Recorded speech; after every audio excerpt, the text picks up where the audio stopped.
Glad to see the enthusiasm. I think we'll get more people as we go. Carl Cantalupi has been on a near 20-year mission. He's been convincing farmers one by one over several U.S. states that a fern can be the next big cash crop. And you can hold them for up to a year in the refrigerator with no problem. It's asparagus. This fella right here, Carl Cantalupi, he's the man on the East Coast when it comes to asparagus. You're kidding. No, he wrote the book. And where Carl has worked in cooperative extension, asparagus has been on his agenda. So Oklahoma, Illinois, Ohio, and here. Carolina. Right. And everywhere you go, asparagus ends up being better off as an industry than what it was before your arrival. One person has called me the Johnny Appleseed of asparagus.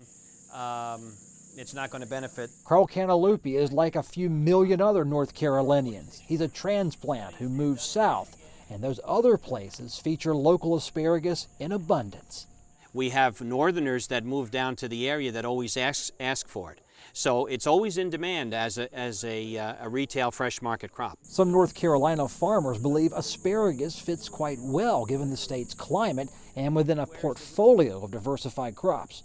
Some of his varieties, if it's on an acre basis, comes out to 5,000 pounds an acre or so.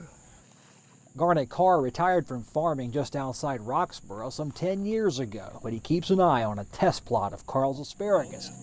The asparagus patch gets a lot of attention, mainly because passersby don't recognize asparagus when it grows into a fern. They'll come down the road about a quarter mile to my house. What is that stuff growing up there? So we have to explain what asparagus is and tell them all about it and that kind of stuff. Alan Justice operates a small farm in Person County, and he likes to grow experimental crops. Why grow asparagus in North Carolina when I hear they do it so well and on such a scale out west? Well, it's local, fresh. And I mean, if somebody wants some, I can pick it that day and take it to them. Is North Carolina asparagus a $1 million idea, or is it a nice service to bring to people who want a locally grown vegetable? Well, I think it'd be both.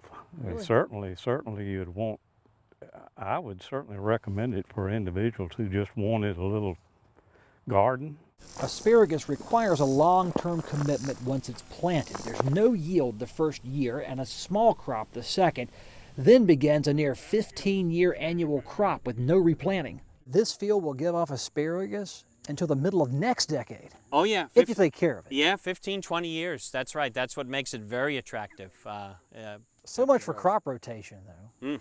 Yeah, no, before you start, you should have, your soil should be fertile, and you should add the nutrients that you need, because once it's there, it's very difficult to get those nutrients down into the root system. So you want to start off with good soil, because you only have one chance to do it. Asparagus roots grow into the field rows, so farmers can't get their machinery into the patch to turn the soil. That makes weeds a mighty opponent, and organic asparagus growing very difficult.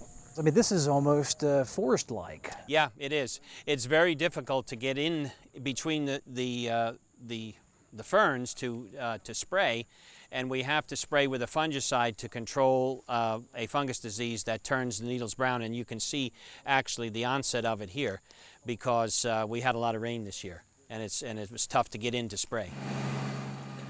Why experiment with anything new in terms of crops when we grow so many crops that are so popular already? Because everybody needs to diversify. Tobacco is on the way out.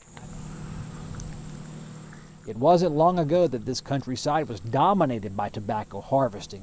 And if the green leaves of tobacco are to give way to the green stalks of asparagus, North Carolina may see a new agribusiness sector arise. That would suit the Johnny Appleseed of asparagus just fine.